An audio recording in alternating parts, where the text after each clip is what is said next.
All right, good morning, good afternoon, or good evening, whatever time y'all watching this, man. This is Marquis Walker with the Passive Podcast and my partner, co-host. This is Juan Big Sexy Rodriguez, baby. Yeah, and this is the Passive Podcast, episode 63. It was written, and I know y'all, and that sounds familiar. Yes, that's a Nas album. If you look that up, it's funny because I was trying to find some type of design to put in for our logo, and not for our logo, for this podcast. And I put it was written to see if there was anything that some weird picture or something, and it just kept showing Nas. I'm like, that's why if you look, that's why I put for my name. I'm not Nas, so I know I look like him when I rap like him, and what I'm saying, everybody, all the ladies. Oh, well, okay. You know what I'm saying? So I figured, I just, I say that first. And guess what? We got our first person in the building, Ronnie Kala. He said he's first. What's up, man? And he said, what's up, Ronnie? To Marquis and Juan, that's what's up. Appreciate it, man. Well, Juan, let's get into the news real quick, man. We got a lot. We got a lot of podcasts to talk about, man. Let's get into the fact checker news. We got a lot. All right. I'll let you run the fact checker news today, man. Let's go. All right. So one of the first controversy is people talking about Rihanna taking an MLK picture and putting gold teeth on it, gold grill. So a lot of people found that disrespectful. What is your opinion on it?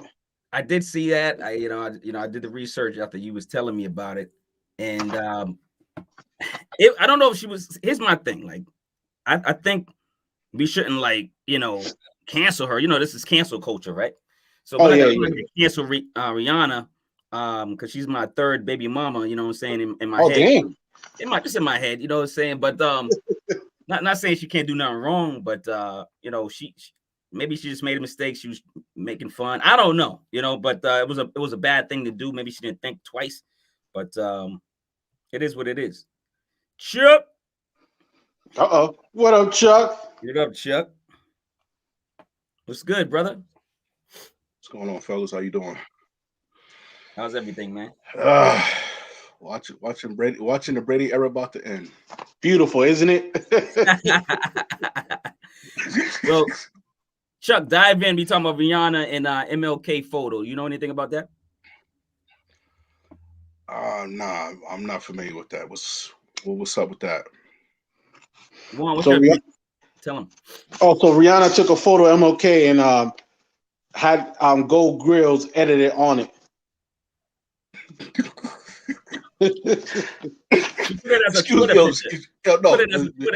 Excuse my laughter, man. No. Excuse my laughter on that, man. I'm just. It don't make no sense, man. Because I seen a couple over the last week or so. You had one with him laying next to a white woman. Supposedly he had a white side chick.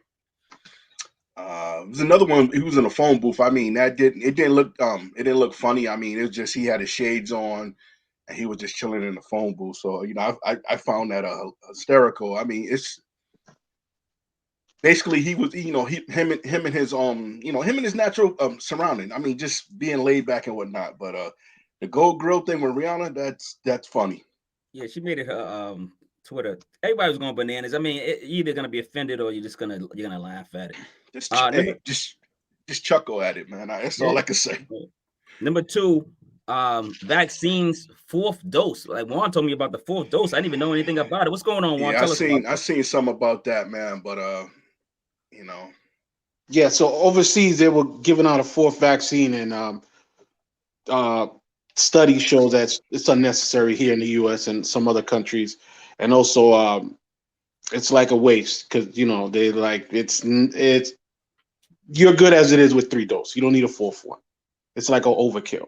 Well, the 4th dose of the vaccine is Israel. Israel's trying it out right now, and they said it's Israel can bring an increase. It can bring an increase in antibodies. So I mean, I don't know. Yes or no? I don't know. I have no idea. I'm not a scientist. What happened to the 3rd shot? The 3rd shot didn't do enough antibodies. Now there's a 4th. What do you think, Chuck? Yeah, but the thing about the 3rd shot, the booster, basically, it's if you're not systematic, you get a half a dose, but if say for instance you have like COPD or asthma, something like that, they give you a full dose. So I don't know. Okay. I mean, I know some folks, they said like the people that went and got the Johnson & Johnson shot, which was just one shot, they said when it came time for them to get the booster, well, whether it's Moderna or Pfizer, one of my colleagues at work, he said he's had a headache for the last week or so since he got the Johnson & Johnson joint, and he ended up getting a Pfizer booster. So I don't know. I mean, other than soreness in the shoulder where I got the shot at, that was really it for me. I can't speak for nobody else's body. I mean, I can only speak for mine, and I was good. I was straight for me. Shout out to Sean Middleton in the chat. We get him back on the podcast. He is a part of the show, but he's, corny. He don't want to be on the show. Get him on here. Juan, what do you think about the fourth shot? You didn't say your opinion. Listen, I took the third one. It hit me like a ton of brick. If they're requesting a fourth one, listen, I'm sorry, I'm not doing it. I think to me, my body's like, yo, what are you doing as it is with all these shots? Because it affected me negatively. So I'm like, I'm good. Continue on, because this is your fact checker news. So. Oh yeah, and also the British Prime Minister Boris Johnson. Okay. Lifted COVID restriction in the UK to have a party. For those who don't know, he did that because he's been messing up big time over there, and the rest of the world trying to figure out what the hell is he thinking. That brother. He I mean, while they were I guess they were like restriction as far as like grouping, gatherings and stuff. I think he threw 2 parties or something. Yeah, plus he's been doing some inappropriate things with the UK money for his own personal lifestyle. What's new in that department? Yeah, UK. Politician, right? These countries are they could do whatever they want, man. I mean, if they lifting the restrictions, I mean, we'll see how it goes over there. We'll see what we do over here. It's all about the marathon. Who's gonna win the race? Different countries, they have different opinions and different governments. Let them do what they got to do. So moving on to the next one. I'm sure a lot of people talking about this, about a lot of artists in New York trying to pass a law where they can't use their songs, rap lyrics in a court to try to convict them of any crime. What do you guys think about that? Vaguely. I mean, but they've been talking about that for like the last 2 years or so. As far as like these rappers and whatever, these dudes on social media, they're rapping and saying what they do in their neighborhoods and all this other stuff, crimes and whatnot. They're trying to keep it, keep them from because what was happening was the courts, the lawyers and them, and like I think the DA and them, they were using those lyrics, basically as the guys were just basically snitching on themselves and whatnot. I mean, I highly doubt a lot of that stuff that they're saying, they even do. To me, I say they're closet gangsters, man, to me, but that's just my opinion. Well, everybody's a gangster, man. I know the government's a gangster, but yeah, the lyrics, I mean, don't tell on yourself. If you're a rapper, just don't tell on yourself. I mean, rapping, you could be fiction, nonfiction. You can change up if you really kill somebody, change up the lyrics, man. Act like it's not, you know what I mean? Like, don't even mention it if that's the case. But don't incriminate yourself, though. You know what I mean? And it is not fair that say you're a rapper and you go into a court for, I don't know, a traffic stop, and then maybe the judge goes, "Hey, you talk about gangster stuff all the time," and then they maybe have the negative persona against you. I don't know, but it's not fair that they use the lyrics, and hopefully the lyrics are not true. So, what about you, Juan? I mean, it's sad because unfortunately, some individuals in the past got their songs used against them, in court, but you don't hear that about anybody. It seems like they're only attacking our ethnic music. How many times have we heard rock and roll about them doing certain drugs and drunk? You don't take them to court about it. When individuals die from overdose and things of that nature, while all of a sudden you're coming after the rap music, you know. No, you're 100% right, man. I mean, I don't know. You know what I'm saying? Like, you know, I get it, man. I like it. What's the number 4, Juan? Oh yeah, this one is it's a little weird here.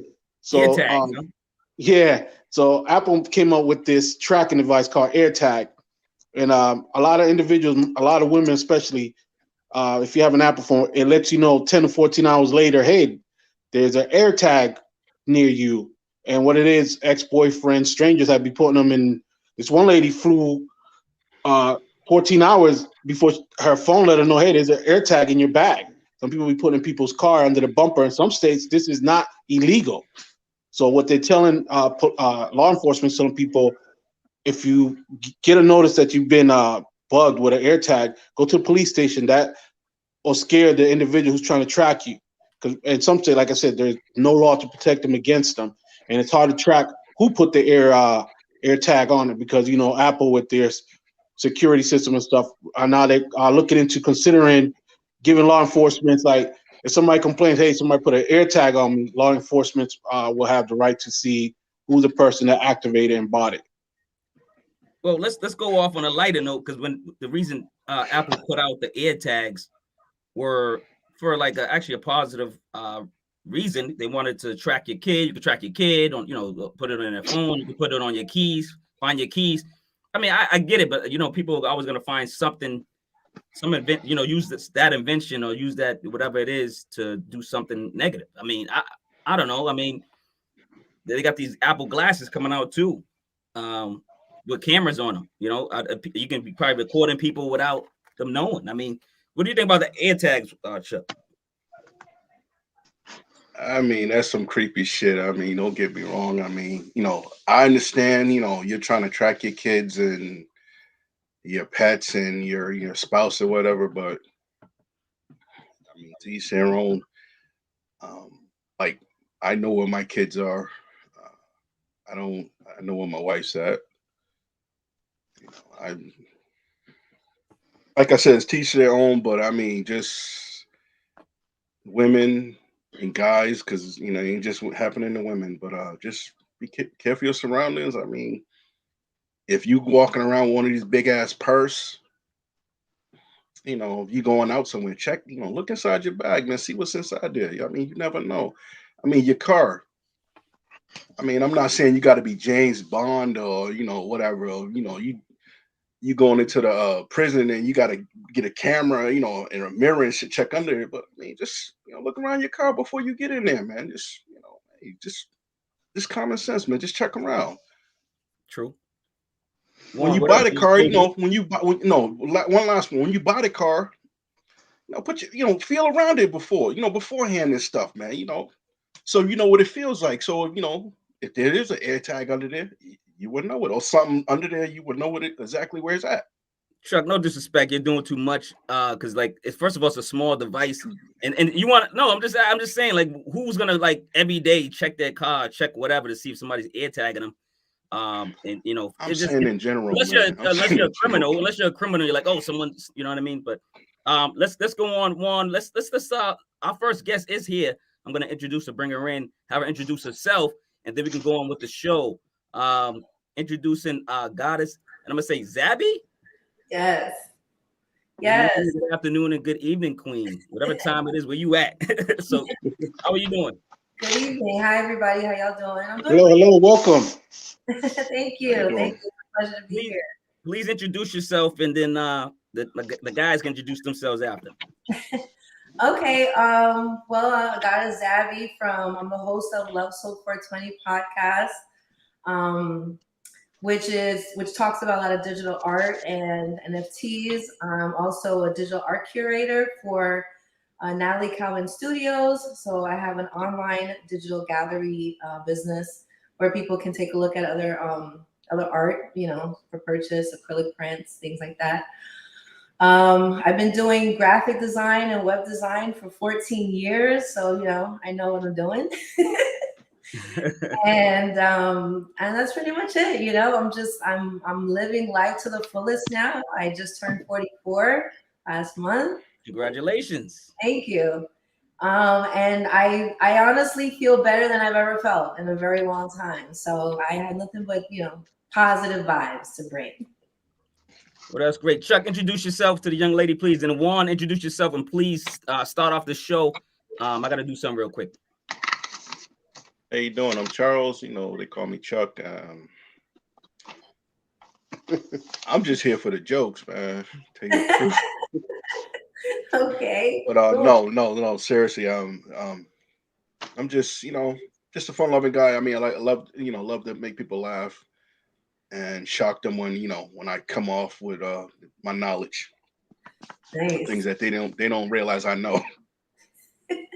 Okay. Yeah, I'm Juan, aka Mr. Big Sexy, here on the show. Okay. Welcome aboard. Pleasure having you here.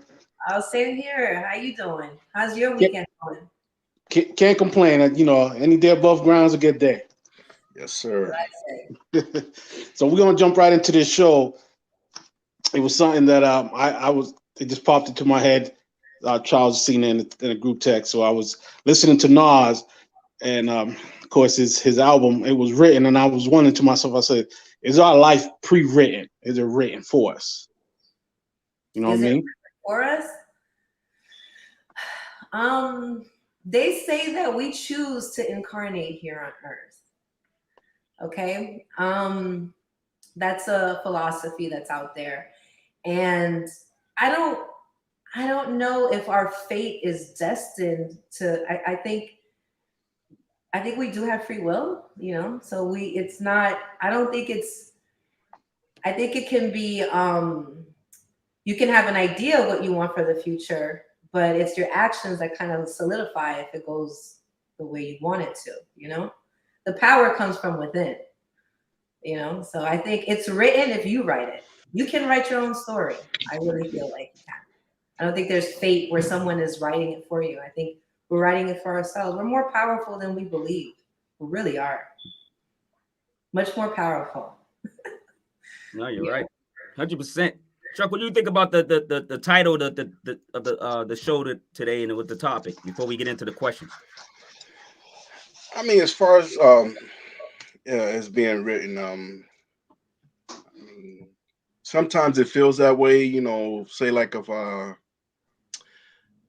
ancestors or even your parents or whatnot said, "This is what I want my child to do." Da da da da da. So I'm gonna set this path for them. From education, lifestyles, to the way they look. So sometimes it feels that way to me. Yeah, I don't think you can't control what environment you're born into. You're just born into it. So you can't control how the story starts, but I think you have complete control of how it ends. There you go. You can write. Juan, you had a couple of questions. We're gonna get into the questions. What we do, Queen, is basically like whatever. Juan actually developed these questions. Great job, Juan. And we go around since you're our guest. You'll be the first to answer the question, and then it'll go to Chuck, Juan, and then myself. So number one, do you believe lives are predetermined or free will? Do I go? Yeah, you go and then Chuck. Yeah. And then, yep. Okay, so do I think our lives are predetermined or is it free will? I think it's a little bit of both. I think that we choose to incarnate here on Earth. It's kind of like a contract that we fulfill. But I think that once we get here, when we finally become conscious as to what we decided to be here, I think then it becomes free will at how it is you're going to write out the rest of your life. So I think it's a little bit of both. Chuck? Like I said before, I mean, sometimes family members, parents, like she said, we're not, we don't have any choice in the lives we were born in or the environments we were born in. But our parents, say for instance, kids that were born with silver spoons, they don't experience some of the harsh things that those that weren't born with silver spoons, poverty and stuff like that. So, or say for instance, what is it, riding public transportation and stuff like that. So, I mean, sometimes your parents do that for you. Chuck? I mean, not Chuck. Juan, sorry. Oh, okay. I was like, if you stopped, I got froze. You got Chuck? Yeah, that's what I was wondering. I didn't know if you got frozen there. I think to I'm done. Oh, okay. I think to a certain extent, our life is predetermined. Factors could be your family, your environment. Plays a big role. In predetermining like what road you're going to take in life. That's my personal opinion. How about you, Mark? Man, I really believe that we have choices, man. We really do have choices. Of course, there are people that can interfere with those choices. There's just life that happens. COVID happened. Like it's we can't avoid that. So it's something that we have to deal with.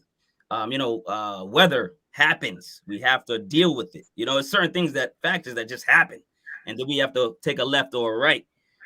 But yeah, like the Queen said below, man, like we I think we control the majority of our thoughts and you think about it, we talk to ourselves 24 hours. We talk to ourselves 24 hours. So we know what's right from wrong. We know, to go left or right. We know, usually what's going to happen when we make a decision. So Juan, your questions. I want to read them. Oh, okay. So the second question that popped into my head was, can we change our predetermined life? Can we change our predetermined life? Yes. I think that like I said earlier, we're much more powerful than we think. We're a lot of us experience in childhood, depending on what kind of upbringing you have. You have either parents that encourage children to be confident, or parents, like in my case, like my parents are immigrants. I'm Haitian. Both my parents are Haitian. Okay. So my parents came from another country, and they very much, wanted the American life, but it was like, okay, let's be real quiet. Don't be so loud. Just like, I feel like they taught me to be a little insecure, and it's not their fault. They came here. I mean, they came from another country to another country, so they had their own issues to deal with.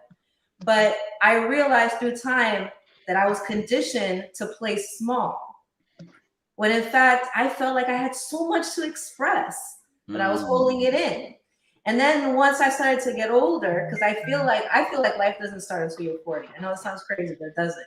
It's like the first half of your life is learning all this stuff. The next half of your life is unlearning everything you learned, right? Because you start to realize, wait a minute, it's okay for me to be confident. It's okay. I can control the things that are going to happen. I don't have to be like, oh, well, let's see what happens. No, what if I want it a certain way? And it's okay. It's my right. And I think a lot of us don't realize that it's okay to be confident. We feel like if we're being confident in ourselves and we want to control what we want to do, people might look at us as being arrogant or show offs or this or that, where that's not what it is. I think that whatever it is that you want in life, if you have a deep desire for it, you can control it happening. You can let it happen. You ever think about something happening like, oh man, I don't want my car to break down. I don't want my car to break down. Please don't let this car break down. And then boom, it breaks down. I just willed this in my life. Well, you might want to get a new car. It might be it might be a hoopty. True. You know what I'm saying? But I get what you're saying. Yeah. I remember I had a car and the battery kept going out, and it would break down and it was dead. And I would like sit there and I'd be like, it's gonna start. Yeah, it's gonna start. Yeah, it's gonna start. God, make this car start. And I turn it and it boom, boom, boom, boom. I was like, okay. Maybe I am a little powerful. To go off what you were saying a little bit, man. I get it with your parents. Like And our parents probably didn't, they grew up in a different generation. They were suppressed, right? From, society, government, whatever you want to call it, whoever, right? So, and especially if you're a different, culture, you come into America, you have stereotypes and then your parents are like, don't do this because they think we're this. And that's what Black people too, like we have the loud, we're supposed to be loud, we're supposed to be ghetto, we're supposed to be certain things. So, our parents are probably like teaching us the wrong things at home. So, instead of letting us fly, letting our wings, they got them wrapped in rubber bands and stuff, and we're just walking around as birds, and everyone else is flying. Chuck, what do you think about that question? Yeah, I mean, we have control over a lot of aspects of the way we come up or situations we get ourselves out of.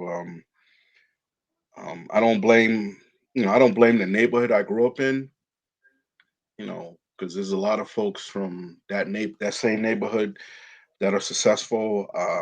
Some people chose to stay on the wrong path. There's others that chose to go above and beyond that, and that doesn't reflect what type of person they are today.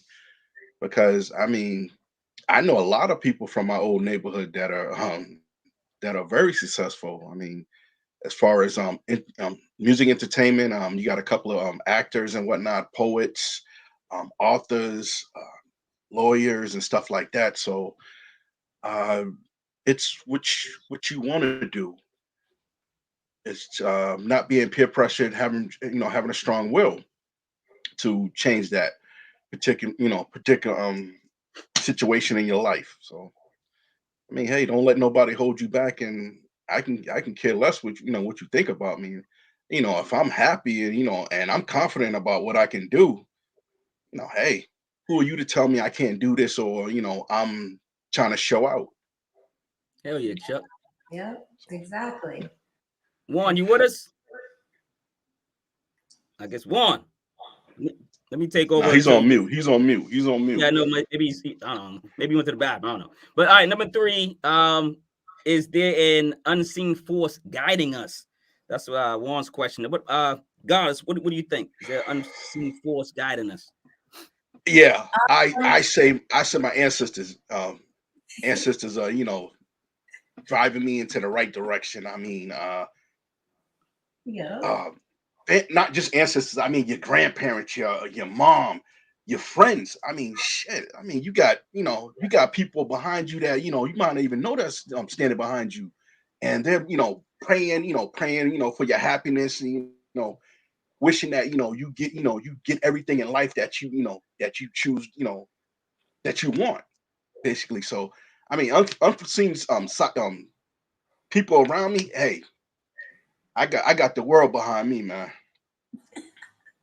That's what's up. Hey, Chuck, next time I ask for the Queen to speak.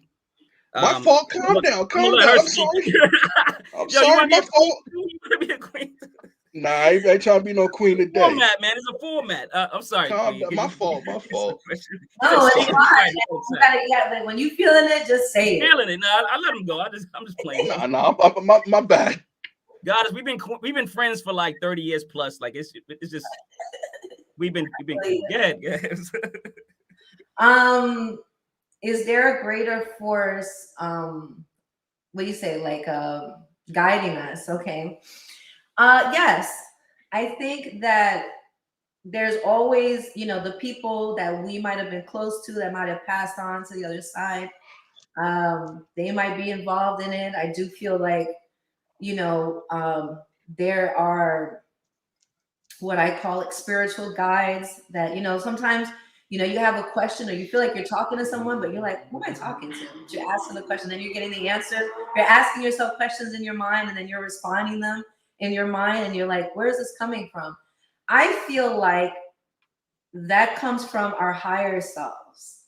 So like earlier, I was saying that, we're much more powerful than we think, right? I don't know if you guys ever seen the clip by KRS when he talks about the rock star thing, like say the word rock star without saying it out loud and saying it in your head, right? Have you ever seen that video? Oh yeah, I seen it. Yeah, I seen it. Okay.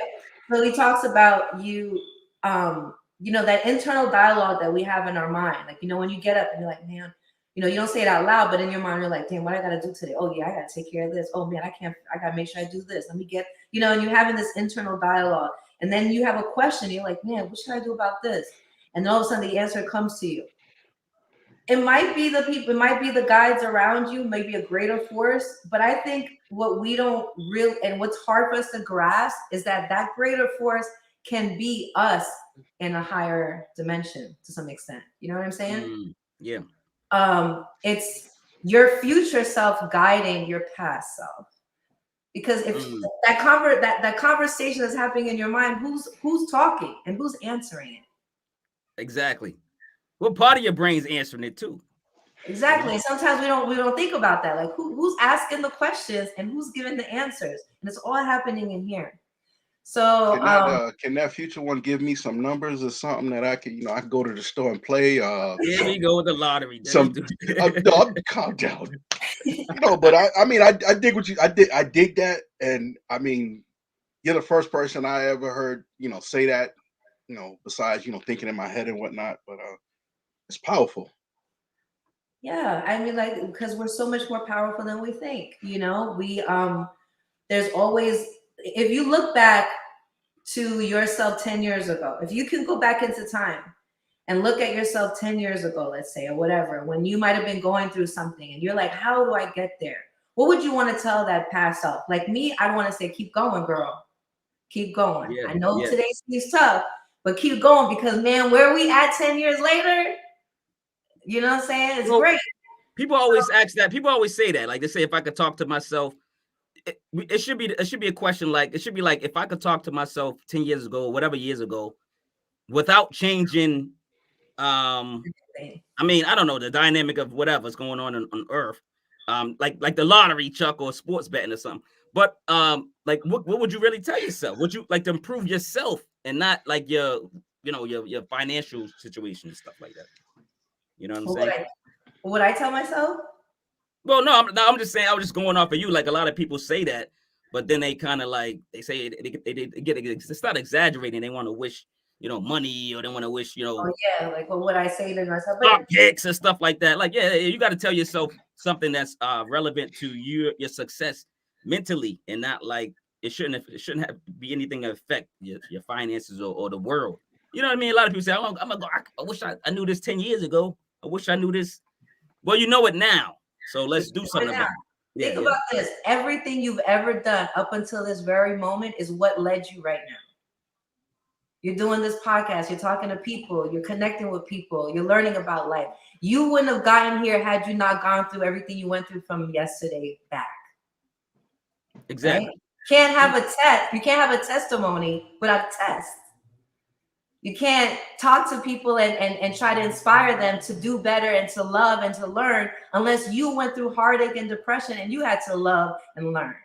You can't, you know what I'm saying? Everything that we experience, good or bad, is what leads us to where we are at this very moment. No, exactly.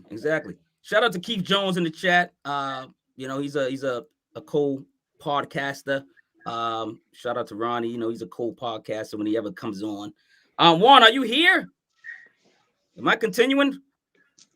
I don't know what's going on. Hey, Chuck, you got your phone? Text Juan, please, because I'm using my phone to podcast on another streaming platform, so I can't.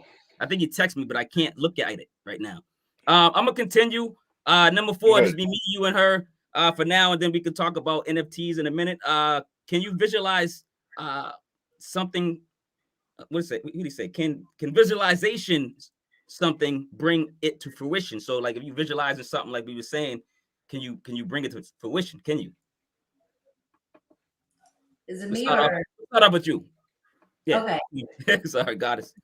It's okay.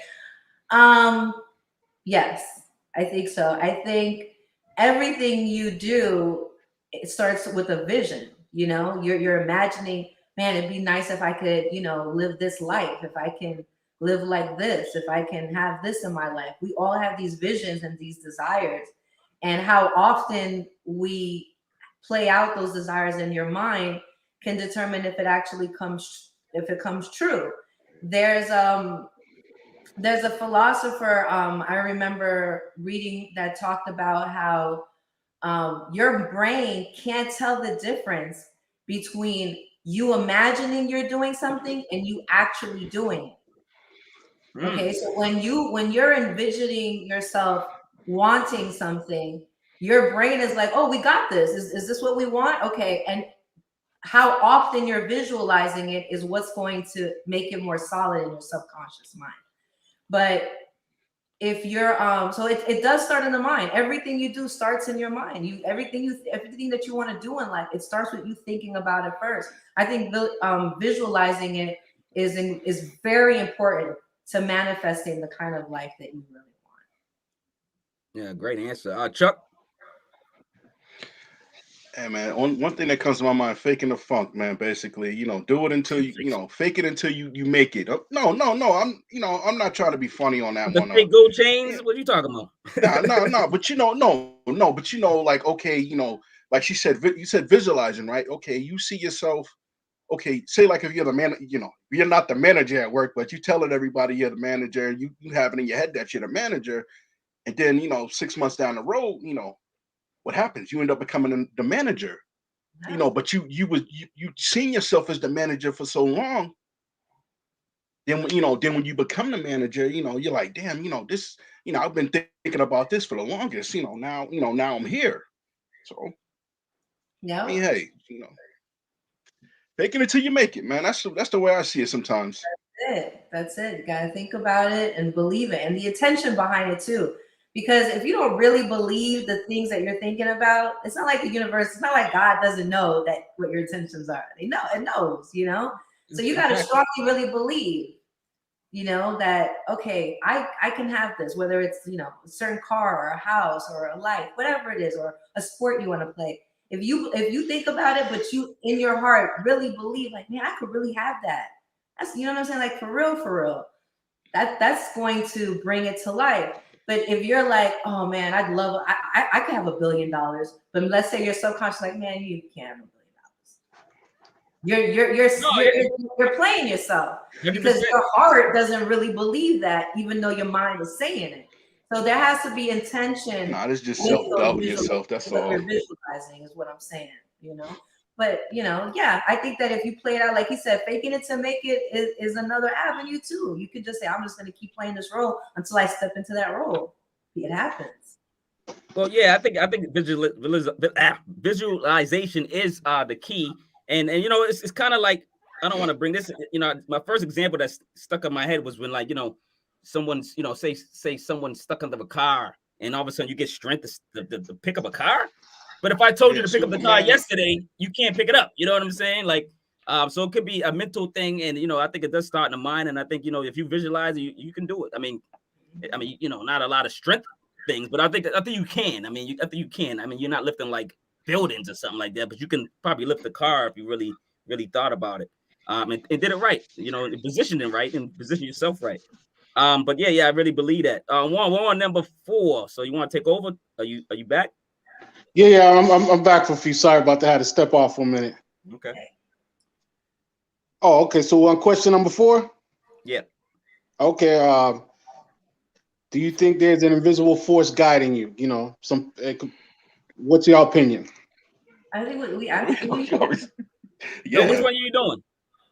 You said the questions on the screen. We already talked about. Did we talk about that one already? The answer is yes. Oh, okay. What questions are you reading? Well, you know what? I looked at the paper that I got here. My fault. I didn't even look at the screen. No, I don't got them positioned like yours because when you gave them to me, I had to like revise them, and then one of the questions. Oh, okay. My fault. You missed it. You already answered that. Yeah. I know, So let me see here on the screen. You want me to say it? Yeah, because I'm on my phone, so it's real tiny. All right, number 4. Can visualizing something bring it to fruition?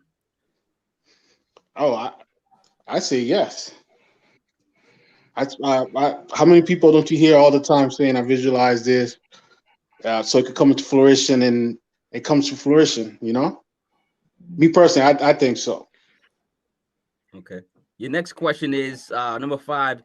Is your higher power, it could be God or whoever you believe, or aliens controlling our destiny? That's Juan's question. I don't. Do you believe in aliens? Goddess, do you believe in aliens? I guess that or just the question itself. I mean, it could be you can go into the first part of it. The short answer is yes. I do believe in aliens. I don't think we're the only species in the entire universe and galaxies. I think that especially if God can create so many beings, I mean, there's what, 1 billion people on this planet, so if 1 billion people can come into existence on this planet, what would stop God from creating other species on other planets? I mean, if our imagination can go far, I think about the higher power, right? I think that we're probably not the smartest species. Oh Lord! I think we're still in first grade. If there was a spiritual journey class, or something like that, would be in first grade. I don't know, but yeah, I do feel that there are other life forces that have an influence on us right now. I mean, you hear a lot about I don't know if you guys have heard enough about it, but I see it all the time when they talk about the Anunnaki. When you look at the pyramids in Egypt, okay, and they show you all these writings on the wall and the hieroglyphics and everything like that. You ever notice that the hieroglyphics, they don't look like human beings? They look like these odd looking things. I mean, even if none of us were perfect artists, but if we had to draw a person, who would draw a person? Circle head, stick figure, feet, hands, and that's it, right? But these are very, very detailed hieroglyphics that are in these pyramids. Yeah. So I think, and it's kind of hard to us to grasp certain things because we're not used to it. We have been living our lives based on whatever sheltered space we're in. But if you're open to learning more about what's out there in the world, you discover that there's so much more that we don't know about, that we haven't discovered. So yeah, I definitely think there is influence from other sources and species out there. Okay, Joe. Are we the aliens? We could be. Could be. I'm saying, are we the aliens? I mean, yeah. I mean, I believe in it. I mean, there's just too much stuff going on. Well, it's not the alien question, Chuck, but I was just asking. No. But I'm just saying. No, I'm just saying. You about to stop talking about aliens? Let's stick to the script. No, I'm not about to talk about no damn aliens, man. Come on. I mean, hey, there's a higher being. Everyone has a different name for that person, or whatever it is. So I believe,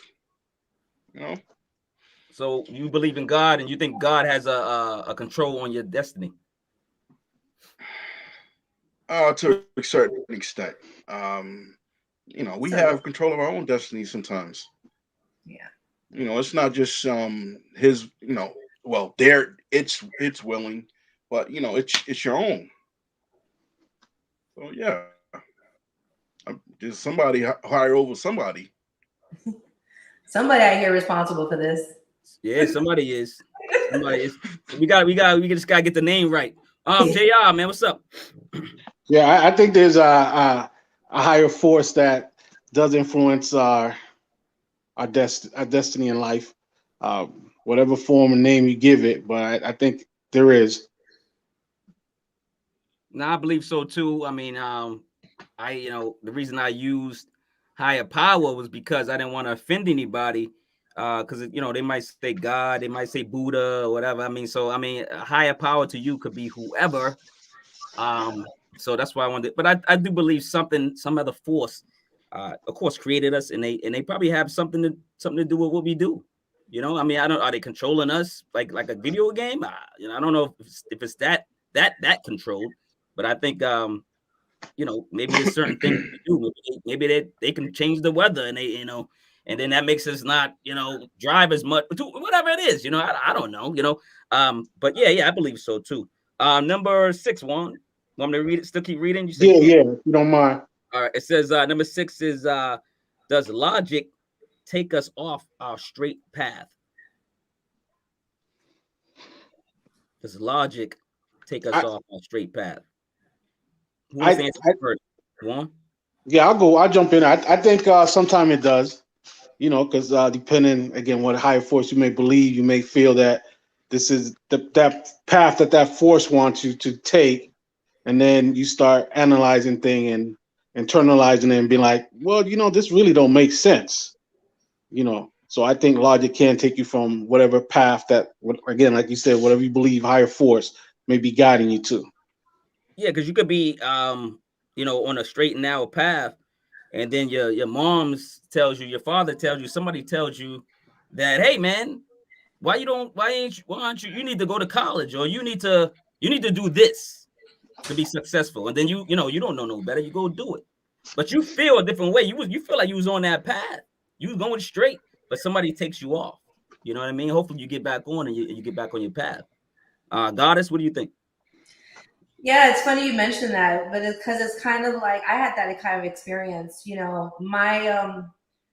parents wanted me to go to like a 4-year college, like a state college, and major into, anything that had to do with medical or legal. And I was like, no, I want to go to art school. And it disappointed everybody, I bet. And I was young then, so you take that to heart. Like, man, why you gotta make me feel like, oh, why art school? Are you one of those? You're artsy fartsy? Yeah. Yeah. And it was like, what are you gonna do with an art degree? Like, are you, and then I was like, I don't know, but it just seems like that's the path I want to take. And I remember my mom was like, if you go, to any kind of school, I'm gonna help you. But if you go to art school, I'm not helping with that. Like, she was like, that's on you. And I remember I had to make a decision. Should I go to the school my mom wants because she's gonna help me? Or do I go to art school and I just fund myself?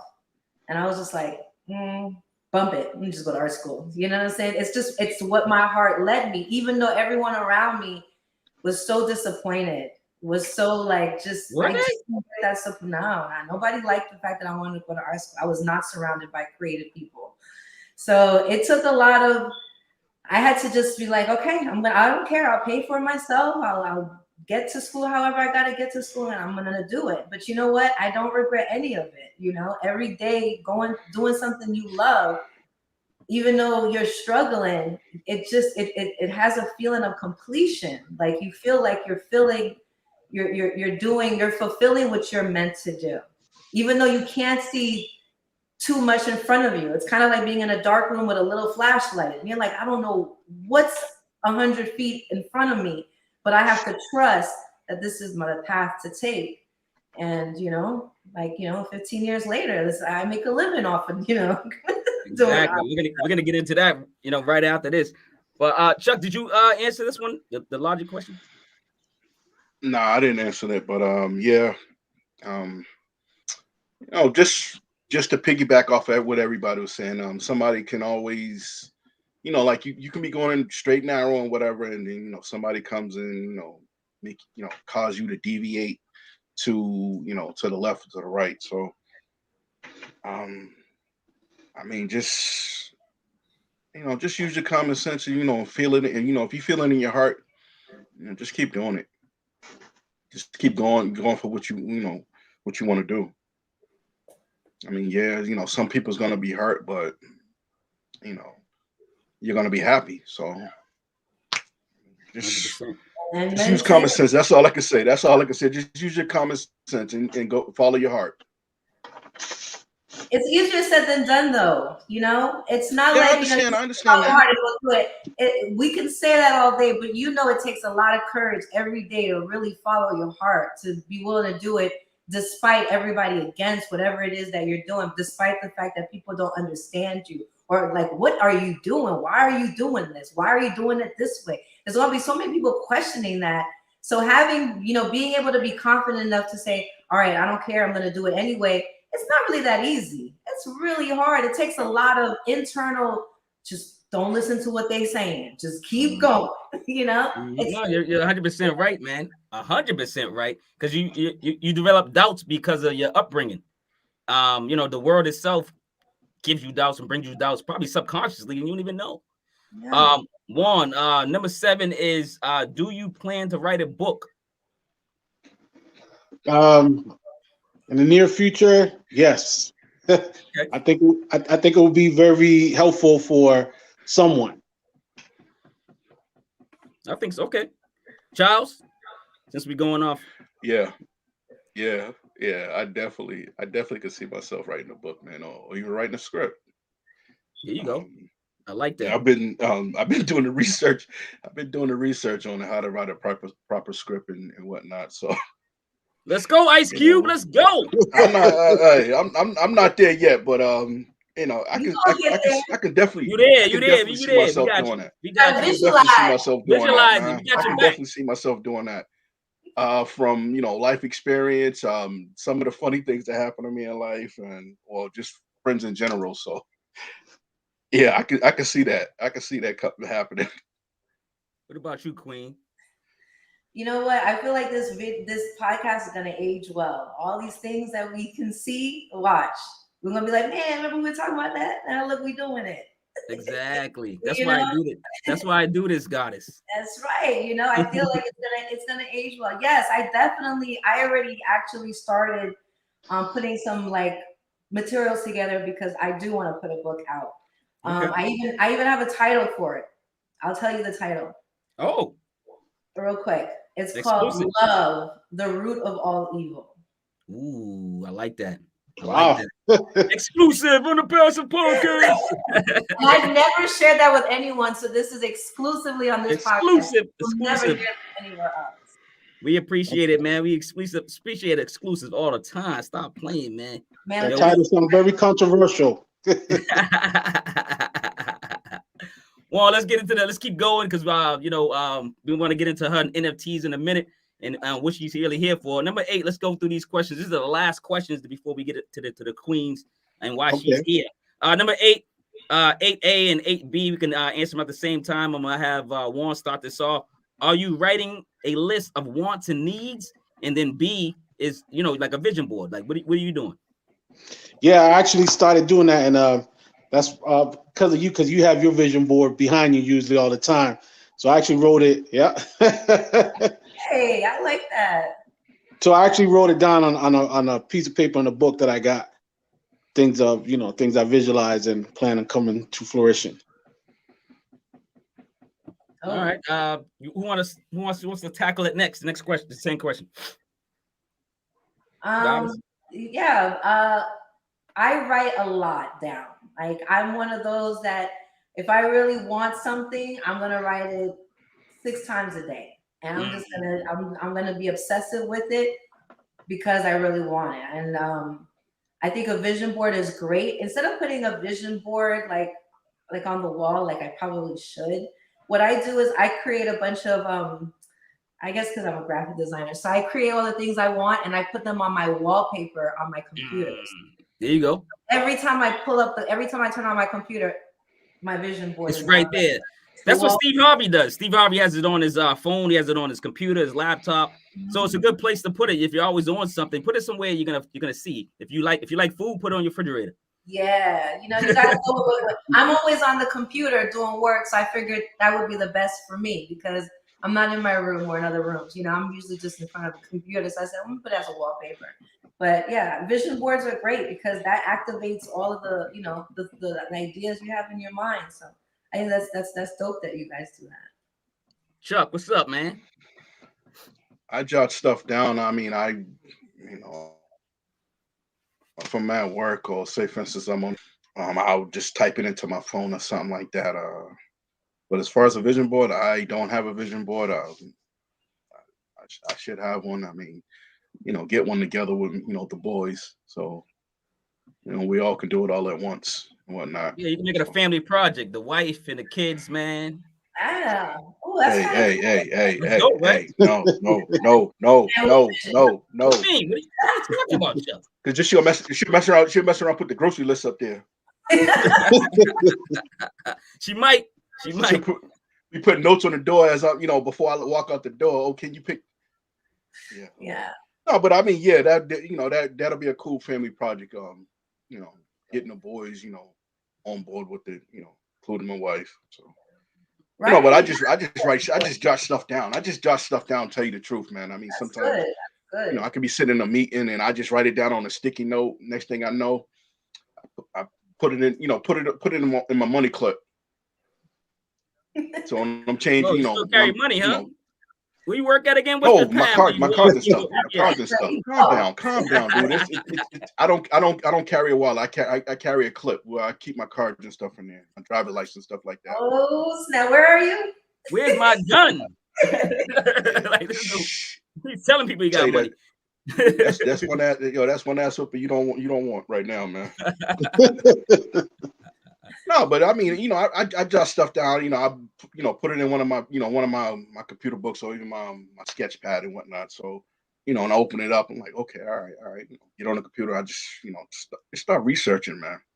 Yeah. If even if somebody says a book, or I see somebody talking about a book, okay, all right. I try to say it over in my head until I get somewhere where I can write it down and and look it up myself. Mm-hmm. I'm a jotter. I'm a jotter. Chuck's the type of dude that talks and you think he's done, and then you're like, no, I'm just saying. I'm a jotter. You know the jump rope talker? You're like, you doing this to jump in? Nah, that's man, Chuck. I'm sorry. That's just Keith me. Jones says, I can write one. Thank you. Yo, Keith, let's do it. Stop playing. Juan, number 9A and 9B. Do you believe your life is meaningless? And 9B is, what are your plans to die happy? I never thought about if my life was meaningless or not. So, I not too sure, to be honest, So I really don't have an answer for that one. And for me to die happy, listen, man, I think once it's time for me to take that dirt nap, I'll probably be somewhat at ease, relaxing, stress-free. So that won't make me happy. There you go. Goddess, what do you think on that question there? Say it again. It's basically it's a two-part question.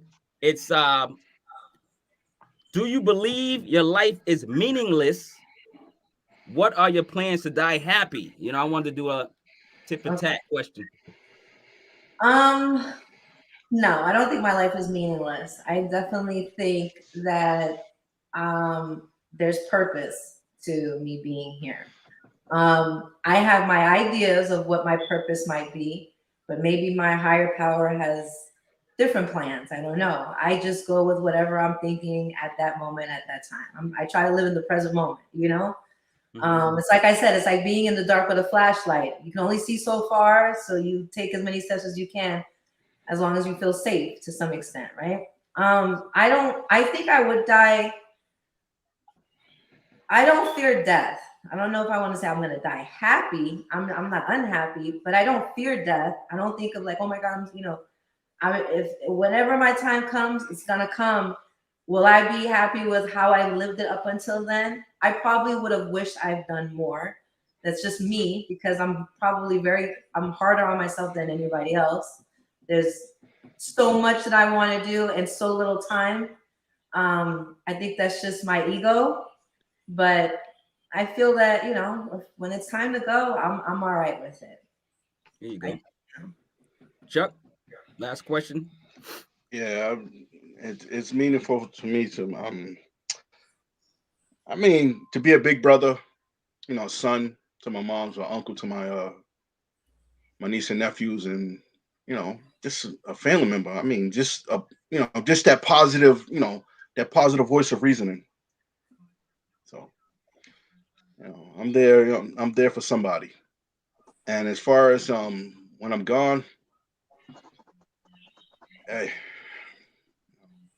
somebody's not gonna be happy, but I'll be at peace. I hopefully. That's all I can say on that one. I know a lot of folks will be sad. Big Chuck is gone, but just live. Just remember. Just live.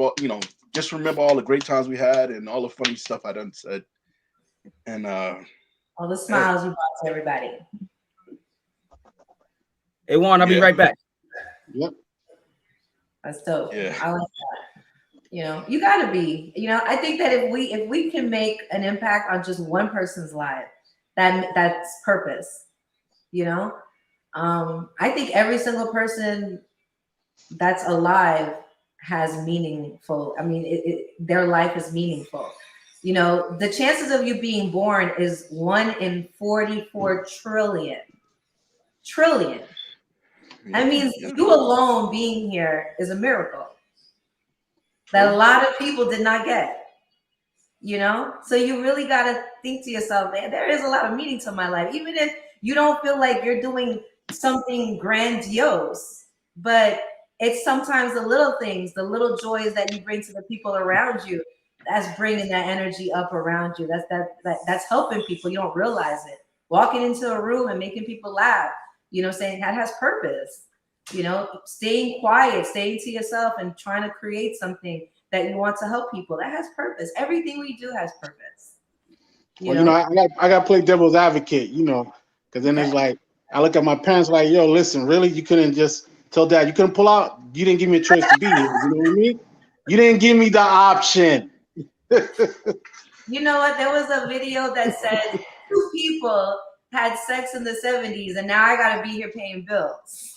There we go, see? I like that. Real quick, we're gonna do passive thoughts. We're gonna do passive thoughts real quick, and then we're gonna give the floor to the queen below. My passive thoughts for today and this show is and then y'all can reflect on these or any ones you want to. I got at least 9 of them real quick. I'm just gonna quote them if you want to like I'm gonna read at least 3 and then you can, you know, decipher if you want to say anything or not, or we can move on to the rest. So my passive thoughts for this broadcast is you're only conscious of 1%. Your body registers 99% unconsciously. I don't know if you guys just knew that. I'm just throwing things out there. What's coming our way is not controlled, but what we do with it is. Number 3, if you threw stones at me, I will build with them. Anybody want to say anything on those, or you have your own? I ain't got none. I like those quotes though. I never heard them. Yeah, I do like those quotes. That's pretty dope. Just be myself. I got a couple more real quick. Passive thoughts. And this is a Bible verse. You know, the funny thing is I do own a Bible because my mother keeps giving it to me. But it's a long story. I'm not gonna get into it. That'll be another show. But they have not, because Jay acts not. James 4:2. Number 5, our failures are necessary. They are necessary because, you know, for our success. Number 6, we are not the sole reasons we are here. Number 7, don't let your fears stop you. Number 8, don't dwell on your mistakes and negativity. And then number 9 is live in the present. The past cannot change. In the future, basically it's not even here yet. You can't predict the future. So anybody on those? No, I got nothing to say. I mean, those are pretty good. I got a couple. I mean, I got 1 or 2 I think I could think of. Your inner reality affects your outer reality. So what's happening inside of you is what affects how you're living on the outside. And the universe is always working for you, not against you. And the reason I like that one is because I used to be one of those people that every time something happened, I'm like, man, God, why me? Why are you doing this to me? Like, why does that happen to me? Like, I felt like I was the victim to the world. Everything was happening to me. But you realize everything is happening for me. The universe is always working with you, you know, not against you. So, that's all I could think of off the top of my head. Chuck, anything before we go on? Nah, I'm good. Okay, cool. Listen, we're here for you, Goddess Zaby. Am I saying that right? Zaby? Zaby. Mm-hmm. Okay, explain the name first. All right, so Goddess Zaby is actually short for Goddess Zabyrinth.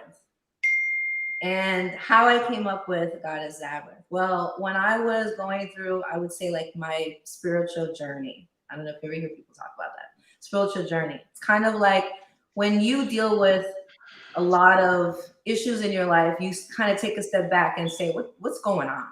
You know, do I need fixing? Do I need to fix the people? Like, you know, you start to question your consciousness. And so I decided to take time to really learn more about me, how I think, why I do the things I do, what's influencing me. And I wanted to come up with an identity for this new, I guess, life that I wanted to live. And how did I come up with Zabyrinth? Well, it comes from labyrinth. You know what a labyrinth is? The movie? No, I know what it means. I'm about the movie. The movie was good. All right, so labyrinth, if you can Google it. It's kind of like it looks like a maze. Okay. And remember how like in school they would give us these sheets, these mazes, and you would have to follow it until you get to the exit. But sometimes you would stop and you're like, oh, I can't go that way. I gotta go this way. Oh no, I gotta go right. And you keep following that maze until you get to the end. And I felt like a labyrinth is such a perfect depiction of my life. There's this end goal, but there's these walls that I keep hitting. And every time I hit that wall, I got to kind of backtrack a little and go down this other path. And then I hit another one, you know? And so I'm living this is a life of discovery. So instead of saying God is labyrinth, I came up with Zabyrinth. Z has a very special meaning to it. And that's something that I'll discuss at another time. But so that's where God is Zabyrinth came from. So a lot of times when I'm doing anything, it usually goes under God is Zabyrinth. And then, you know, just for short, I just say God is Zaby, or some people say Zaby. That's what's up. So I got you on the show because you know, it's the highlight of, you know, conversation, NFTs. I was aware that you are an NFT artist. Explain how you got into NFTs and explain, you know, why you're here. Tell us what's going on. I mean, I could show a couple of yours real quick.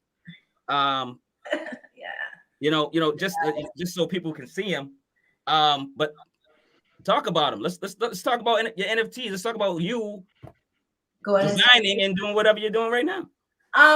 So, you know, one of the things that as a designer, I feel like prior to NFTs coming into the space, I feel like, especially graphic designers, animators, we really didn't get the recognition or the respect that we deserve compared to like traditional artists, you know? So if you're a graphic designer and you go to some, you know, upscale gallery and you're like, hey, I want to display my art, they'll look at you like and laugh. Come on, you're not a real artist because you're not painting Van Gogh, you know? So a lot of creative people didn't, you know, aren't looked at or don't get the respect that they should because they're not what fine art used to be considered, you know? Okay. So a lot of when people started to get into like when I got into graphic design, it was still new. It was actually called commercial design years ago. Graphic design is fairly new. It probably came in the late 90s. Especially with the evolution of computers. Remember, computers isn't even that old, you know, it came out like in the 50s, you know, 60s, something like that. So the whole process of becoming a graphic designer, for a long time, I felt like, man, you know, am I really going to be respected as a graphic designer? People don't take it very seriously. But that doesn't stop you from doing what you love. Again, you know, when you love what you love, you're just going to keep doing it and hope, you know, it leads to something. So when NFTs came about, it was that it was revolutionary for anybody in the digital space. You know, a lot of these movies that you see, and they have all these cool graphics, you know, where the cars going all over the place, and you're like, man, that's not real. You know, it's computer graphics. These are animators. There's people behind those type of those kind of skills. So now these animators, everybody has backup videos and things that they've done. So now everybody has a chance to use their talent to create something for themselves and earn income based off of that. So that was a very like aha moment for me. There's one thing about the NFT, there's so many different ways that they're being used, but the most popular way is, you know, community and utility. Those are the two bigger reasons why people use an NFT. So like, for example, you know, everybody knows about the Bored Ape, right? Say it again. Bored Ape Yacht Club. the bored apes, the apes that you see that are selling. Oh, the apes, all the apes. Yeah, yep, the apes. They dominate at the NFT market. Yeah, they did. Now the funny thing is, I used to be in the chat rooms on Clubhouse when they first started. I wish I would have known then. Wow. So you got some jewels. You got some jewels for us. Oh man, well, it was interesting because they started out with a very small group, and they became like they built a community. People liked listening to them. They were giving advice about how NFT was working. They had insider information, so their chat rooms it was on and popping. Then as time went by, there was other stuff going on, so I kind of didn't engage too much into their chat rooms. But the reason why they blew up so much is because they built a community of people that were going to create this wealth. All right, you know what? We're going to create, it's kind of like if all four of us decided, you know what, we're going to create our own art, our own passive podcast artwork. And now for every person that comes on the podcast, if they buy one of our art, now they're part of the podcast. It's like having a club, and everybody has a piece of art to represent you being part of that club. That's how the Bored Apes evolved.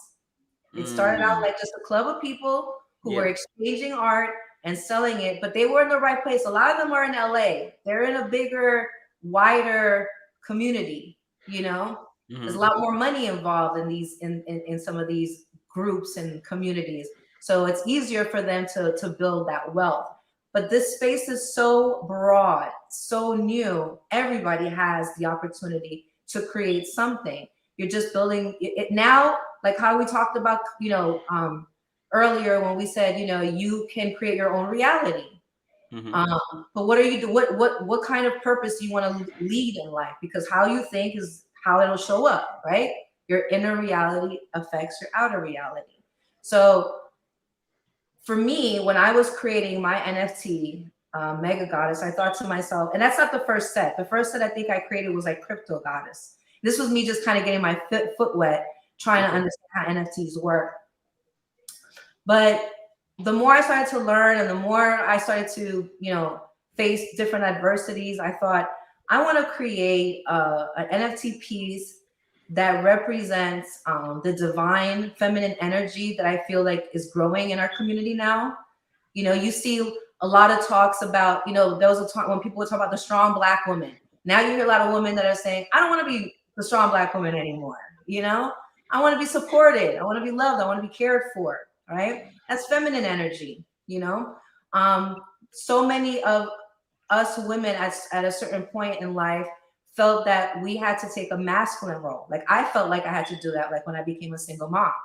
The moment you become a single parent, you're kind of like playing both roles, Not only do I have to be nurturing to my kids, but I have to be strong and I got to make sure that I'm, paying the bills and I'm making sure. So this is me working in my masculine energy. And after a while, I'm like, I don't want to be so masculine anymore. I want to be feminine. I want to re-evolve, reinvent myself. And feminine energy is just as strong. You can't have one without the other. I think the biggest thing that we do is that we say like feminine is more stronger than masculinity or masculinity is stronger. No, you can't have one without the other. You can't have a man without a woman. That's just what it is, So that's when I was putting together the Mega Goddess, I wanted her to represent. I only made 12, and each one is very unique. None of them are the same, and they just represent their own person. Me, I also paint. I'm on the computer. I can't show you right now, but my bedroom is a gallery of all of my art. There's paint. I'm always painting. So everything that I do online comes from what I'm doing offline. But whenever I'm creating a piece or I'm painting anything, it's unique to whoever's going to receive it. That's why art, I think, is so incredible, because it's not mass produced. It's not like there's 30 million of this same one. It doesn't feel special. Yeah. So I did 12 NFTs in this set. I'm going to do only 12 sets of the Mega Goddess. And so I talked about, okay, community and utility. So what's the utility? Why should someone have a Mega Goddess? Well, first thing is that I'm creating a community on the Metaverse. So the one that I like is called Decentraland. Okay. Decentraland, and if you have a wallet, if you have like a crypto wallet, particularly, I like Coinbase. That's the one that's comfortable. There's a bunch of ones out there. Whenever That's number one. Coinbase is number one, right? Pretty much. I mean, it's like one of the top ones, right? Pretty much. To me, it's the most trusted because I can move my money back and forth within seconds. There's not a bunch of hurdles to really go through. And the security is good. We had a guy that on here a couple podcasts ago, and he talked about the security aspects of NFTs. And he didn't even show his face because he didn't want to, be shown. But he was talking about how he's protecting people like yourself and people like me in the future when I start my NFTs. Yeah, I'm not really big on testing out stuff that I'm not comfortable with or I don't know enough about. I go with the things that I know feel safe for me. Coinbase, I started using Coinbase in a while now. That was when I was just trying to figure out how cryptocurrency worked with Ethereum and Bitcoin and all that. But when you have your Coinbase, when you have your account, that's when you move your money from your bank account into the crypto space. Then you create like a wallet. That wallet goes with you wherever you go, where you have to spend, any kind of money through cryptocurrency. So Decentraland is a metaverse. There's also another one called Sandbox. That's another popular one. I haven't really played with that one, but Decentraland, you can pull it up on like Google Chrome. It works best with Google Chrome. You connect your wallet. The moment you connect your wallet, and you could have nothing in your wallet. You just have to have a wallet. That's kind of like your entry point to just get in. But once you have your wallet, you go into Decentraland and you're basically create an avatar of however you want to. And then it's kind of like playing a video game where, you're walking around and you're seeing all these scenes and you see there's different people and there's places you can go. There's like little clubs and a bar and a park. And, if there's an event going on and all of these are real people that are in there, kind of like do you guys play Black Ops? Do you play any of those kind of games? Yep. Okay. So, when you're playing Black Ops, the people that are playing with you are real people somewhere else, right? Yep. So it looks like they're not real, but these are other people playing their avatar. So the same thing happens in Decentraland. So what I'm creating is a gallery in the metaverse for the collectors. So once you buy the NFT, then you'll have unlimited access to the digital gallery in the metaverse. So you'd be able to actually go to a place in the metaverse that actually shows your NFT displayed. It can include, things about you if you want to express who you are and why you collected the piece, or if you want to be anonymous, it's up to you. So I catered the first 12, and then there'll be 12 more sets of just the Mega Goddess, and then that'll be it for a total of like 144. That's one thing. The other utility with it is I do glass prints, acrylic glass prints. So if you get the NFT, then you're gonna basically get like a gift box package, and in that gift box will come a glass print of the actual artwork that you can hang on your wall. It's either like a floating art piece, or it could be like with standoff screws. There's options. So that's what I call unlockable. Anytime that you buy an NFT, a lot of times they come with what's called unlockable. Unlockable is basically kind of like the perk to having that NFT, So for me, it's the acrylic prints and access to the art gallery in the metaverse.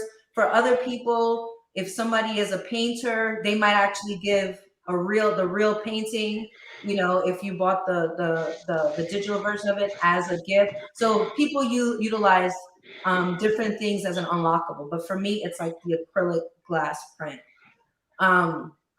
And really the purpose behind the Mega Goddess is that owning it, symbolizes, your creativity, your divine feminine energy. And even if you're a male, every male has some form of divine feminine energy in it. You know, we're all made of both masculine and feminine energy. It's all a matter of which one do we tap in the most.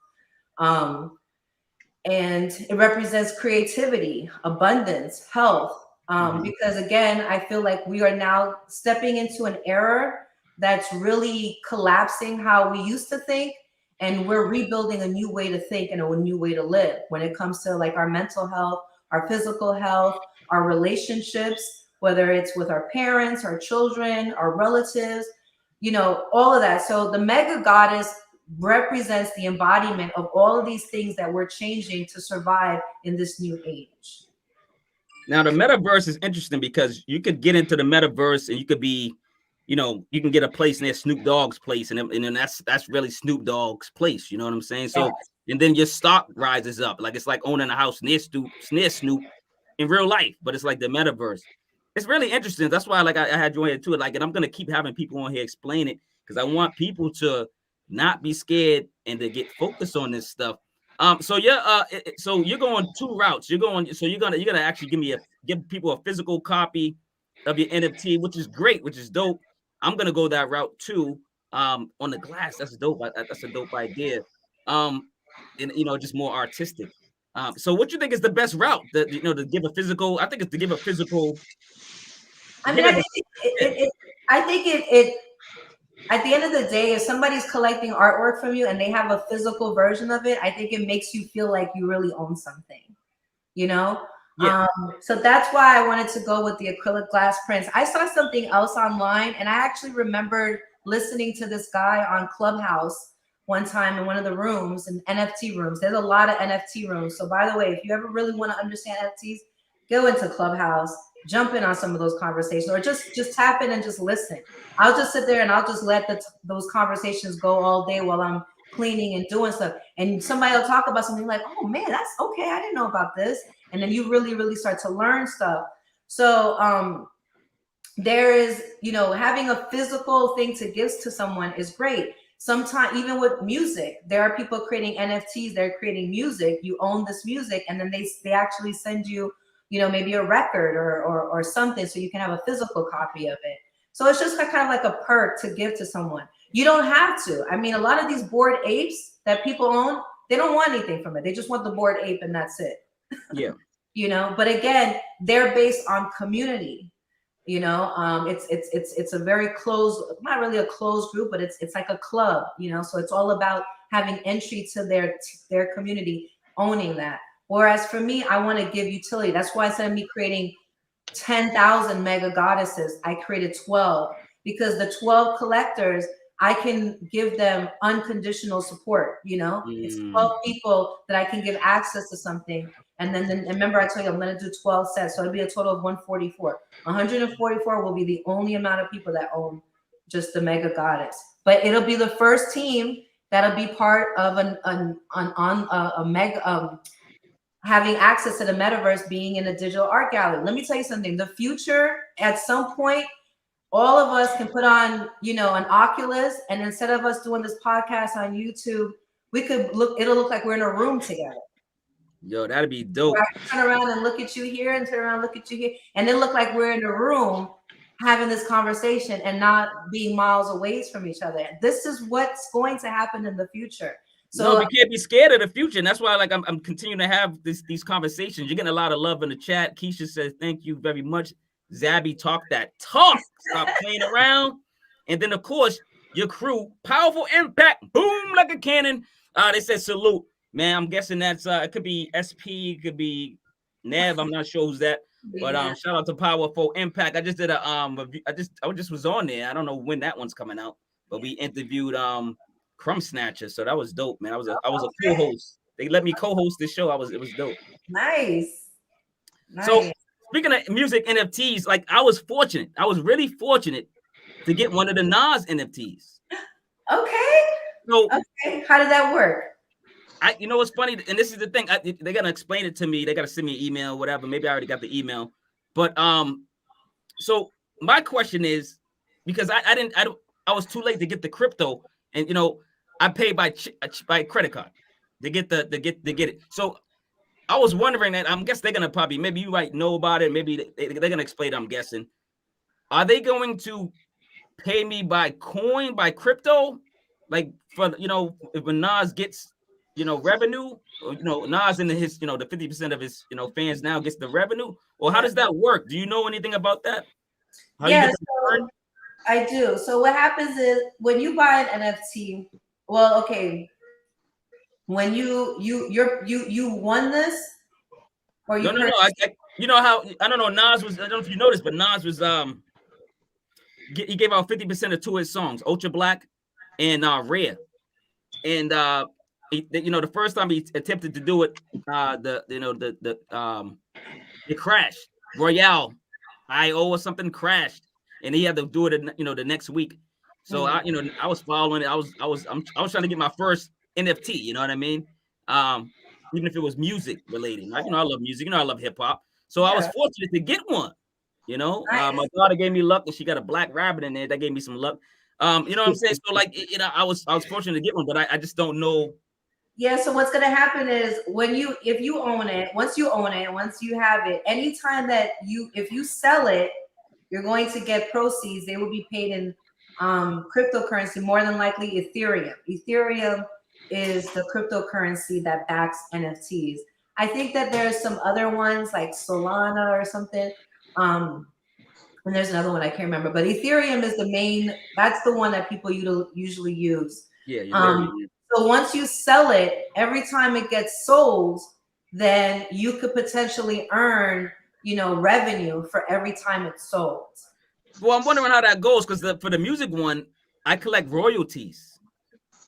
Yes, it's a percentage of royalties. I'm not selling it at all, but I would collect royalties. So like, say you playing Rare, boom, you're playing it just like anybody playing it. Instead of Nas getting 100% of that check, he's only getting 50%. Everybody else is getting. Okay, so then what he's doing is anybody that owns his NFT, when he's getting royalties on it, he's just pushing it into your wallet. So it'll actually appear in your wallet. Because if you look on the Coinbase wallet, there's actually a option for you to look at how much money you have and what NFTs you own. So you'll get that money most likely through your Coinbase wallet. Okay, guys, I got any questions? I'm taking up all the questions. What's going on, yo? Anybody? I need to know what this metaverse is. I'm sitting there listening. Yeah, so the one that I'm most familiar with, that I've experienced playing with, is called Decentraland. Now, Decentraland is also, if you go to Coinbase, I think you can also buy in on that crypto. They have their own cryptocurrency. So it's probably a good investment, I think, because it's just opening up. So it's going to grow. It's going to get better. So it's probably a good way to, even if you put a couple of dollars in there and just add a little bit, it had, there's potential for growth as far as crypto. But so, like I said, you go to Decentraland on Google Chrome. I use Google Chrome. I just put Decentraland, and then you create an account just like you would create an account for anything else. But you have to connect your crypto wallet. So if you have cryptocurrency, everything it walks you through what you have to do. So you don't have to automatically know what you're doing as soon as you get on. It'll walk you through. It'll tell you what you have to do. Do this, do that, do that. The Metaverse, the Decentraland Metaverse is a game. It's just like a live game. So I think you said you don't really play Black Ops or any of that kind of stuff, but it's similar. When you go into playing a video game, you're in this, imaginary world. And usually in games from the past, you'd be playing against the computer. The computer would pretend to be all these different characters that you're fighting against or whatever, right?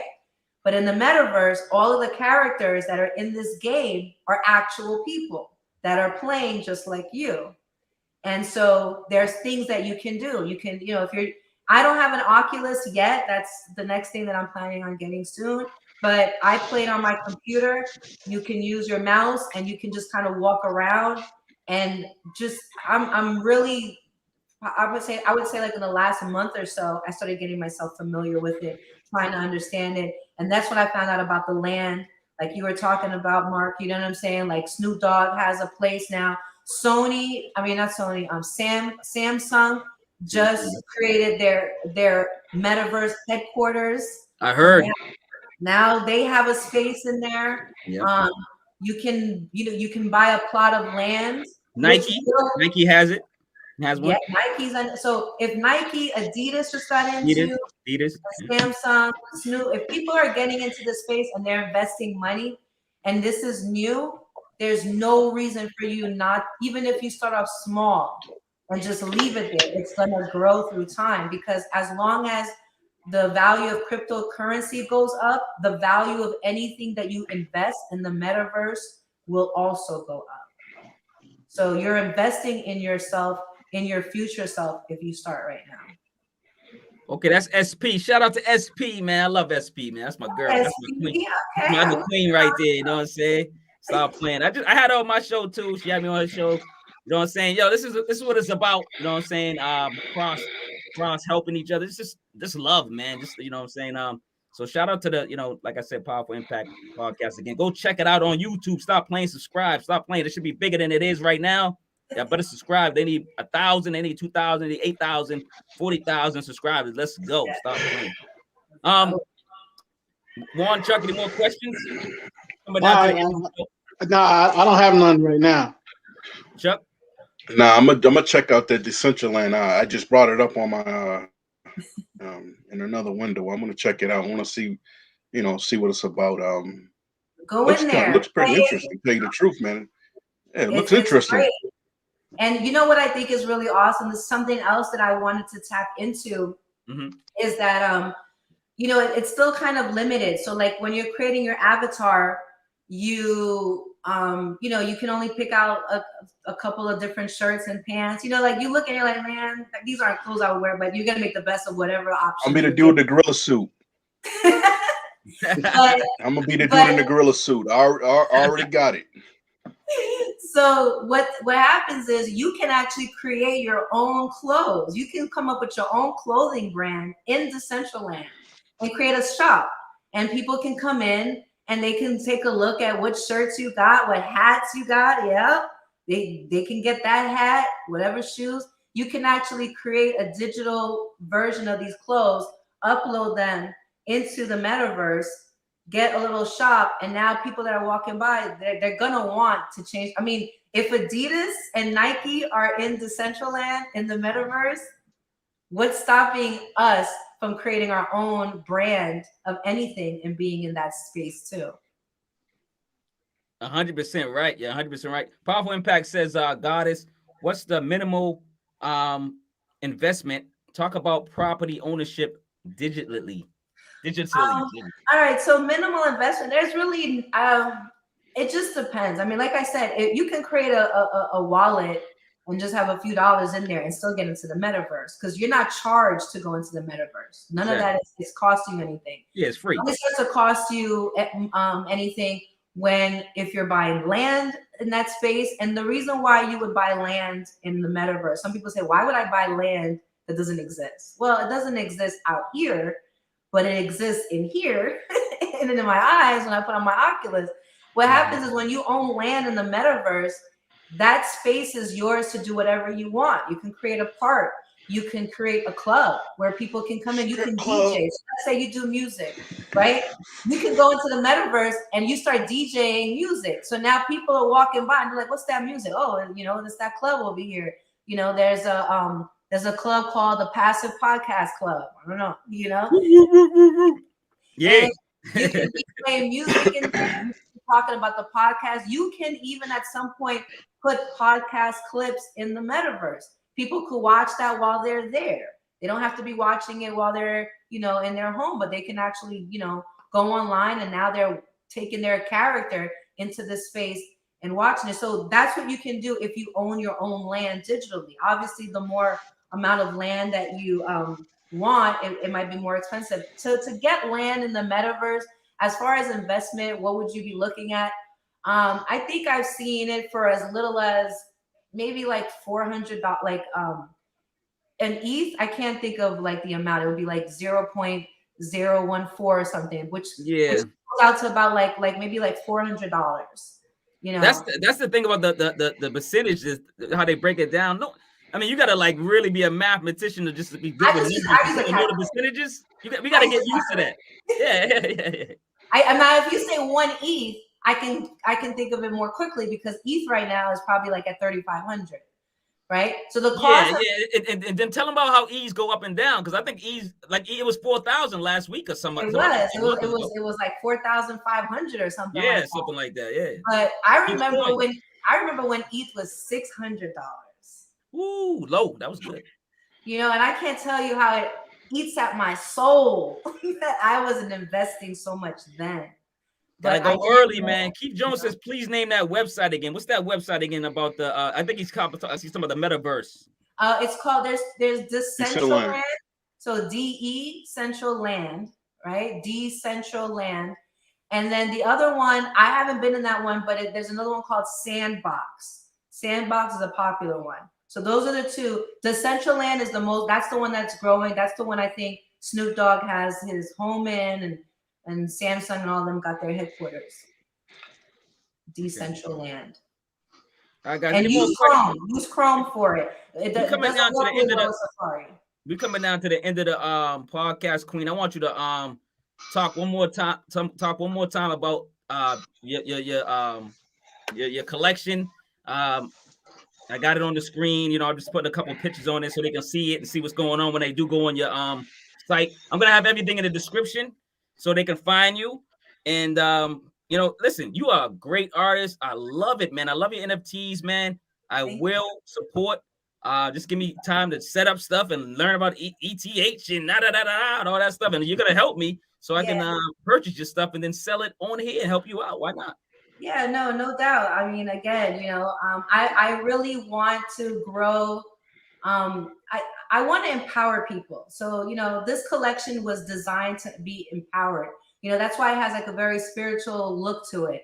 But I got the planets, you know, behind it because it's the universe, but in a digital format. You know, I think that people tend to feel like, oh, you know, the world is changing, and they think that it's changing for the worse. When it's in fact it's changed. It has its advantages. You know, we're growing as far as technology wise, but it doesn't mean we have to lose ourselves. There is a special, you know, reality is still reality.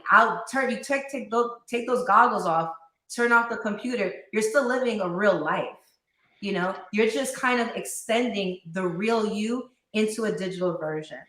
You know, and that's what the whole Meta Goddess is all about. It's really just about empowering an individual so that when they're looking at that piece, they feel like, you know, they're more creative, they're stronger, they're healthier. Everything is going in the right direction for all the right reasons. And one more question from Powaful Impact. Can you buy entire countries? That's what's up. Can you buy entire countries? You can buy enough land to create your own country. I'm guessing, if you got the money. Zamunda Part 2. I mean, this is the metaverse. So there's so much digital space. It's unlimited. So you can buy enough land to create your own country. Yeah. Powaful Impact with the cannon. Love it. Those say, I love it, man. Yo, Chuck, Juan, any more questions before I close it down? Nah, no questions from me, brother. Nah, I ain't got no questions, man. I'm just soaking it all up in, man.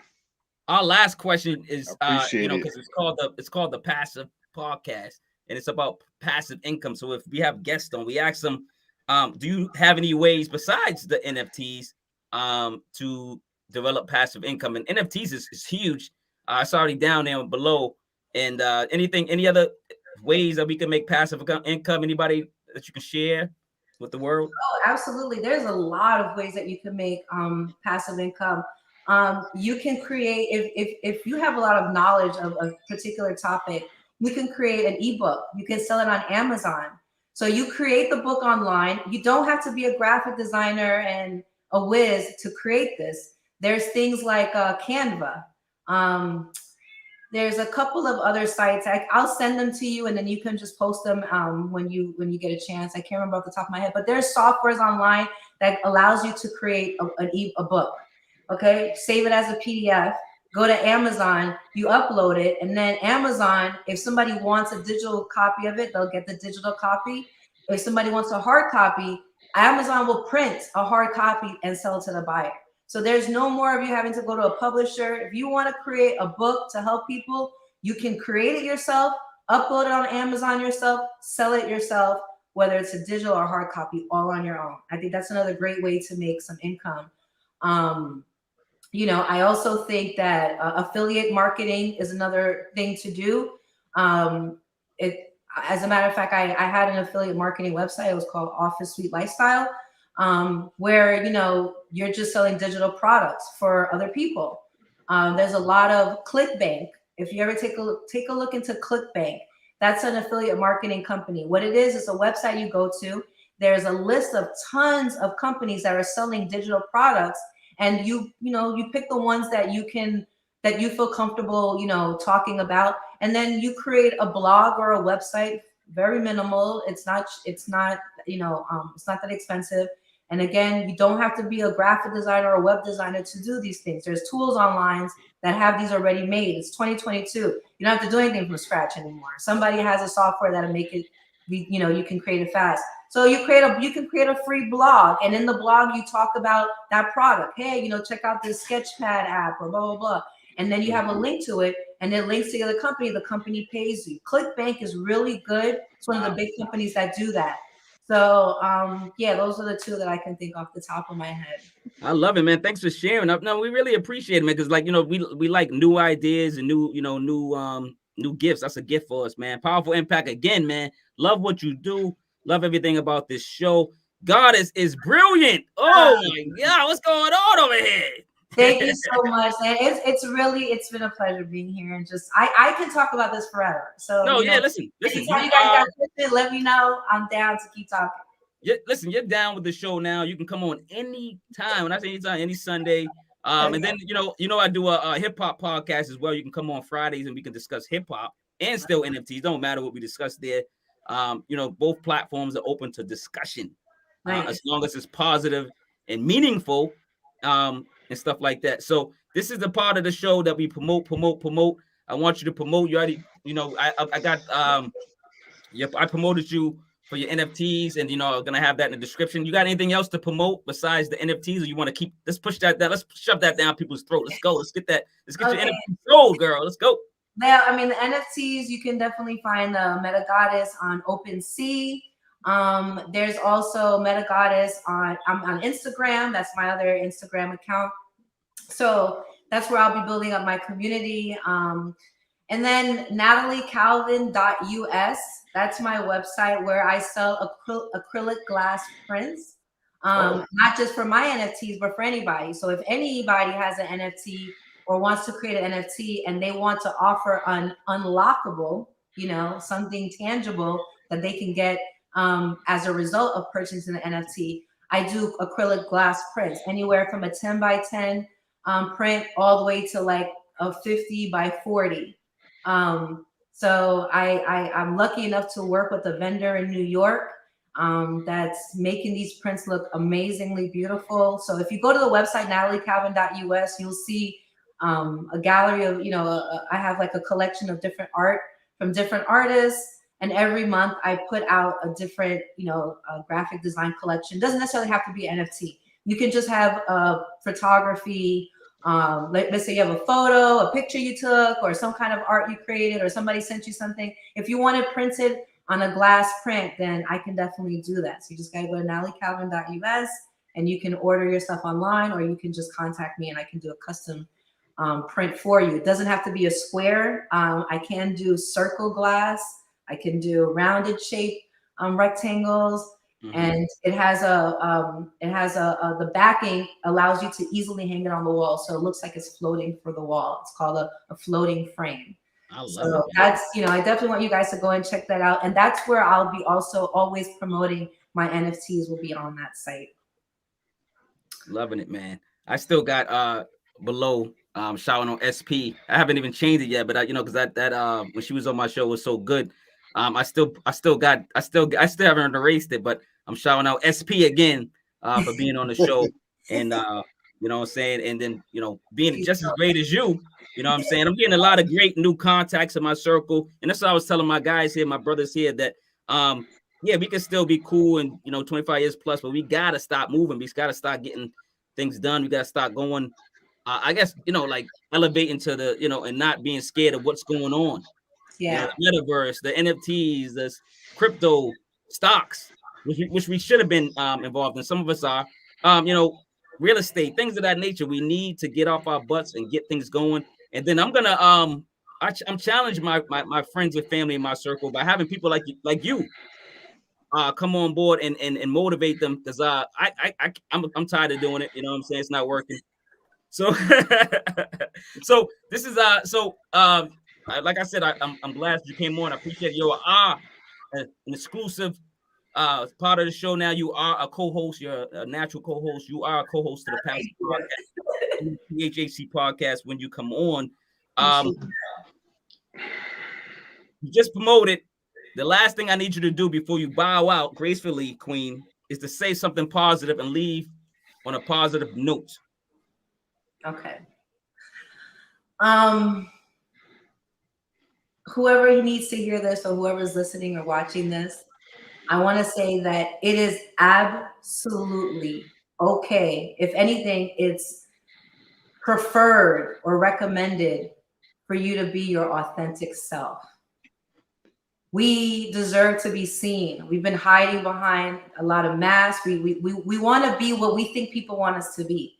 But the reality is, the good, the bad, the ugly is what makes us who we are. That's the real beauty, is what's happening on the inside and not what we want to show on the outside.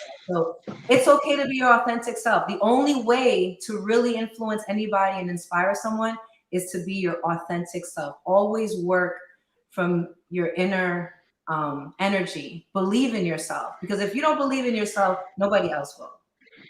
Starts with you. Facts. Guys, anything before she bows out? No, I got nothing today, brother. Well, positive words. You're supposed to say something positive. Positive words. You act like this is the first podcast. It's episode 63. Simple. Just tell them to kick rocks, Chuck, what about you, man? Anything you want to leave with the crowd? Open a book. Read it. Research. Ask questions. Keep learning. Don't be scared. Don't be scared. Yeah. No, you're 100% right, man. Man, I've learned a lot, man, and on this podcast. I was today years old when I learned, a couple of these things, man. And I appreciate everything, from whoever has been on this or the panel. I appreciate my co-host, and I appreciate my special co-host. So it was written. I'm glad you came on early, because you opened up our mind to other things as well, not just because I do like to have the guests come on and talk about the subject first a little bit, and then they can do whatever they want, promote. The good thing is that everybody that I had on, they were welcoming enough to talk about the subjects, and they were good sports. So nice. Yeah. Well, it was a really pleasure being on here. Thank you so much for having me. It really is an honor. I definitely look forward to more of these episodes, and just being able to just talk with you guys and share whatever knowledge. I think we can all learn from each other. Each one teach one, So it's a pleasure, and I'm grateful, for having me. So thank you. Thank you for being here. Thank you, man. I appreciate it. And we really, listen, we really appreciate it, man. The facts, like I said, don't be a stranger. You will be on again and again and again. And you're part of the circle, man, as far as I'm concerned. And I know the guys will welcome you back on as well. So Goddess Zaby, all her information will be in the description. She's a queen of knowledge, and that's what I like. You're pretty with knowledge. That's what I like. I want knowledge. I'm chasing pretty knowledge. I'm not chasing pretty girls no more. But yeah, thanks a lot. I really appreciate it. No, for my pleasure. Thank you. All right.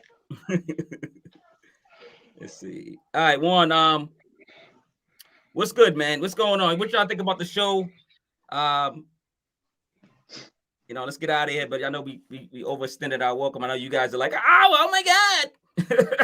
But anything else before we get out of here? Nah, it was a positive. It was a positive hour. So everything was positive to me. So informative. I appreciate it. I appreciate her being on here.